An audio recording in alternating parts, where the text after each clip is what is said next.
العراق مهد التاريخ وموطن أقدم الحضارات الإنسانية.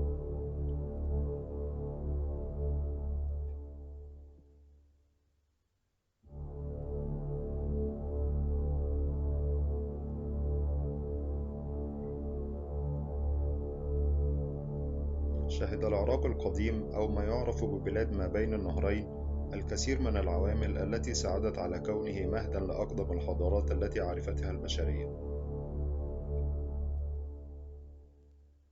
فبين نهري دجلة والفرات كانت خصوبة الأرض واعتدال المناخ عاملا قويا لهجرة المجموعات البشرية، والتي جاءت خاصة من الجزيرة العربية، مشكلة نواة لأقدم الحضارات التي عرفها الإنسان والتي ما زالت آثارها باقية حتى الآن.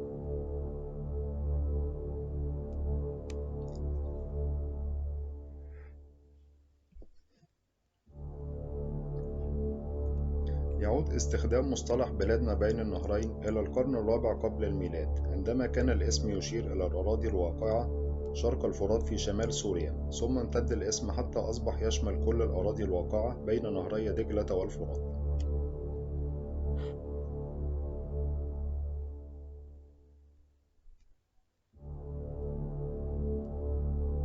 التسلسل الزمني لحضارات العراق: عصر فجر السلالات، وهو يمتد بين 2800 إلى 2370 قبل الميلاد، ثم السلالة الأكدية، ويعتقد أنها تمتد بين 2370 حتى 2160 قبل الميلاد، ثم سلالة غور الثالثة، ويعتقد أنها امتدت بين 2112 إلى 2004 قبل الميلاد.